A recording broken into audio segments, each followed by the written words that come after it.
What's up, car addicts? In this video, we're going to be customizing the 2016 Shelby GT350R.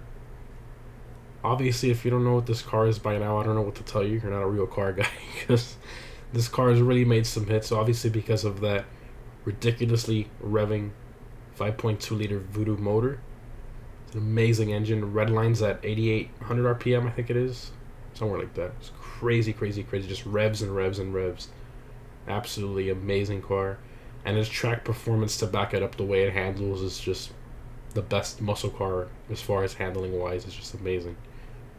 I'm sure the GT500 is going to be even crazier in this car with all that extra horsepower combined with the good handling it already has. It's going to be something really cool to see when it gets unveiled officially and they show the track performance. So in this video, we'll be taking a look at all the customization it offers, some details, and manufacturer colors. And then we're going to do a baseline top speed run, and then a maxed out engine swap twin turbo crazy beast top speed run at the end. So taking a look here at the engine bay, I mean, leave it to Forza to do crazy detail like this. I mean, it's just super impressive. Forza may not have the best visual customization, but they do have the best detail I've ever seen. They really are the kings of detail as far as cars. I mean, it's really, really impressive. That's pretty much 100% identical. Very, very nice. And I love the seats from the 350R, the Recaro seats. And you got the red R on the headrest and all that. I just absolutely love it. Really nice car. So for those of you who don't know that much about these cars, you can tell a regular 350 from an R by the Shelby badge in the front grille. On the regular 350s, it's silver, and then on the Rs, it's red. So that's like one of the biggest giveaways. Other than the carbon fiber wheels, of course. Take a look at the interior here. Very nice. I know you're probably wondering what this sounds like, and I mean, it's Forza. What do you expect? I don't know what's up with Horizon. Their sounds have been a little off, but anyways, here you go.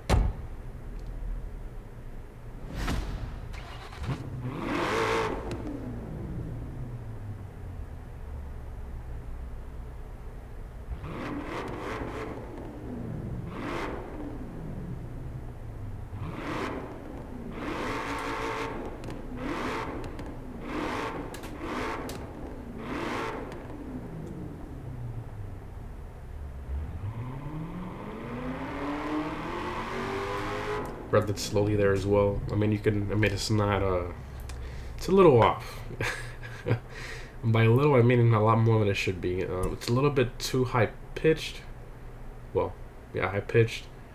And, I mean, the sound is just, it's not close. It just sounds like they modified the sound of a regular 5.0 and made it deeper. It just sounds really strange. Right, so again, now we're going to be doing is the baseline 100% stock top speed run. Now, normally, I leave the transmissions in automatic mode for Forza when I do my speed runs, but this car just shifts so slow. I mean, it is terrible. So I'm going to be doing the manual shift with the clutch, so we get faster shifts. Only for this car, because I think it's really special, but for no other car, so I'm only doing it for this one. Alrighty, here we go.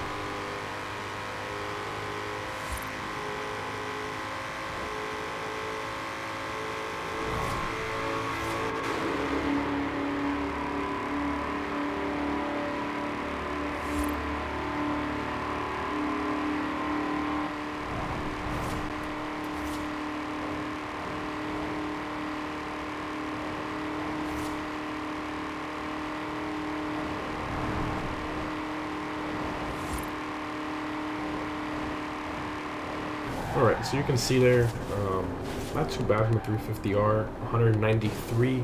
We did reach 195, but that was going downhill a little bit. 193 is where it kind of balanced out once the road became straight. So we can say the top speed is 193, not too bad. You can see 6th gear is a really, really tall gear. That's why I revved out 5th gear as much as I could, because 6th gear is mainly made to save gas. So you put in 6 gears, so you're at a very low RPM on the highway, and you're just cruising at 70 or 80, and you're doing really good on gas because it's such a high gear, you're at really low RPMs. That's what that gear is made for. It's not really made to use it for top speed unless you're like really have this car modified crazy, and that tall 6 gear, you'd really use it to its full potential.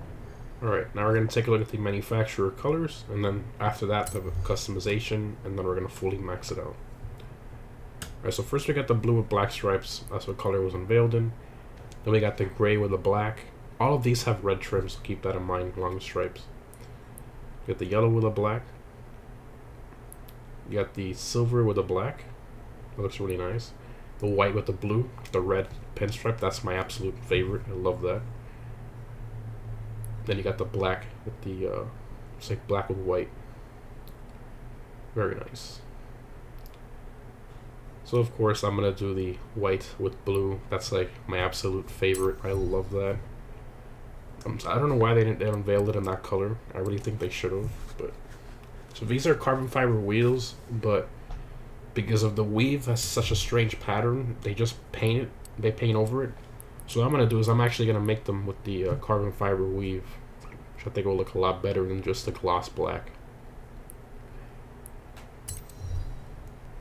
Next up, the upgrades and tuning. So the first thing we're going to take a look at is there's no body kit presets, as you can see. So there's no wide body kit or anything like that for this. We're going to go to conversions first. We're going to see what we have there. So you have engine swaps. You have the drivetrain swap, so it comes rear-wheel drive. You can make an all-wheel drive, and then you have aspiration. So you can add twin turbos, or you can add a supercharger. You can engine swap it to an 8.4 liter V10, which is the same V10, I'm guessing, from the Viper, because the Viper's 8.4 liters out of V10, so I'm guessing that's probably the engine. So we're going to do that. Now, if you know me from these videos, I always keep the same drivetrain it came with its stock. So if it came rear-wheel drive, it's going to stay that way. If it came all-wheel drive, it's going to stay that way. So that's what I do for my customization videos. Here you have twin turbos, a supercharger, or a centrifugal supercharger, which is kind of like a pro charger. So we're going to do the twin turbos because that gives you the most power. Again, we're just trying to go for like the maxed out speed wise here. So do there. So next up, we're going to take a look at the engine options. So you have intake, 9 horsepower there.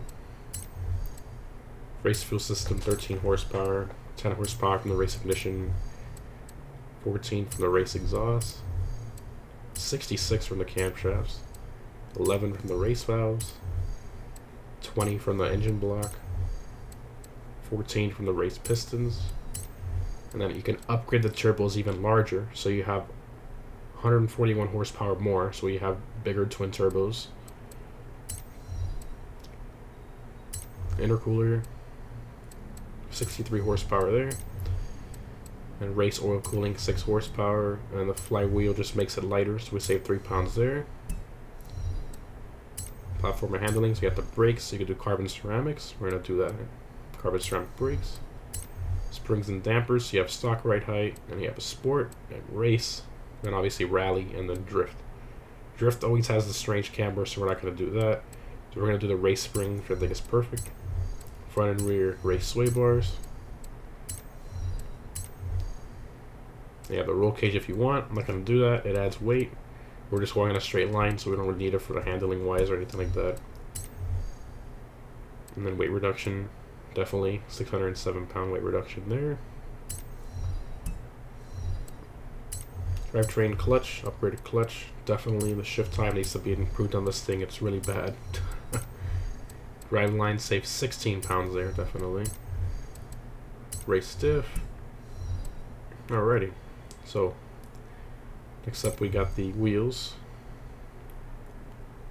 So we got the tire compound. Now this one does not come with, actually it does come with race tires, okay. So it comes with race tires, I did not know that, that's interesting. So it's up to you if you want the lettering or not, it's the exact same tire. So I'm going to leave the regular tires. So you can increase the tires to 325s from 305s if you want. Rears are 315s. You can upgrade to 335s, which I'm definitely gonna do. We need to put on that power. Rim style. So I just want to take a look here, because I would assume these would be these would be as light as the lightest ones. Yep, they are. So the stock wheels are already as light as possible. So if you like the stock wheels, you don't have to try to find wheels that are lighter. They're already as light as possible. If you guys want to see how all these wheel options look on this car, because there's a lot, there's 3 sets and there's like 20 in each one. So if you guys want to see how all wheels look, I'll put that at the end of the video at this angle. So if you want to see how each wheel looks on the car, which you can't really do visually, you kind of have to like see it, you kind of put it together in your head. So I'll put that at the end of the video if you want to see that. Next up, we got the front rims. So it comes stock with 19s. You can upgrade to 20s if you want, and then rears also 19s, and you can upgrade to 20s. I think the 20s are just a little bit too big. I think the 19s are perfect for this car, so we're gonna leave it with the 19s. Next up, we got aero and appearance, which I usually do second. Sorry about that. So you have the 350R front splitter, and then you have the regular 350 splitter, which I thought was kind of cool if they integrated that in there. So you can, if you want to do that, you don't like the R splitter, then you can put that one if you want. And then here you have the something that Forza created, which I think just looks terrible, with the tow hook at the center like a bull. That just the cannons are way too high up. That just looks absolutely terrible. I'm looking at 350R Sporter. And here you have the regular 350 Sporter, which I'm glad they put customization like this. Most of the time they don't do that, so thank you Forza for doing that. And then you have the that's standard wing that they have option for like literally every car. So I'm leaving the 350R spoiler. I think it's very unique. I like it, so we're gonna keep that. Let's see how much all this is.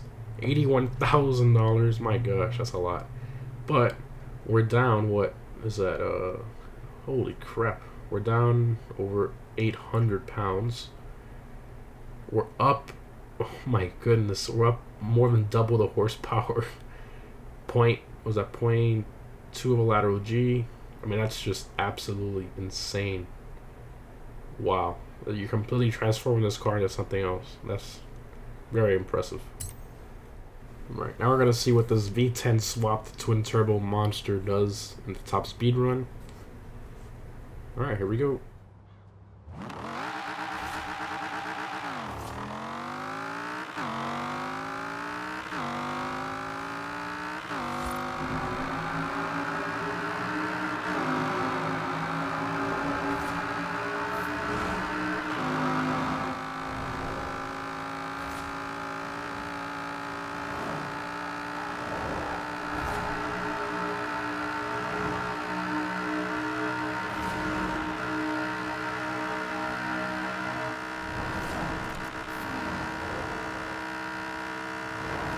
Oh my god. 250 miles an hour in Mustang. I don't think you see what they see Bugatti Veyron top speed in a Mustang. That's just crazy. I mean, you gotta keep in mind, we did V10 swap this thing, put twin turbos in it, and build up the whole entire motor. So I mean, we have over 1100 horsepower in this thing, so definitely can imagine that I would do something crazy like this. But 250, I didn't think that was gonna happen. I thought it was gonna be around like 230, somewhere around there, but at 250, that's just insane. That 6th gear is really tall. Really tall. Absolutely crazy.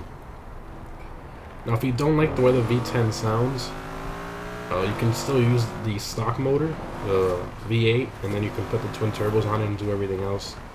You'd be at about 1,000 horsepower instead of the 1,100 whatever, so you lose over 100 horsepower, but it's up to you. And then you could do the supercharger with the stock motor. That one has about 900 horsepower. So again, it's up to you how you want to mess around with it. Personally, even though it's got all this crazy power, there still are better cars in this game. But I guess it's definitely a lot of fun. I recommend this. This is cheap enough. I'd say buy it with the regular motor and put supercharger on it, which is probably the closest you're going to get to a GT500 if it's coming out soon. Anyways, guys, thanks for watching. You can hear all the wheel options for the 350R.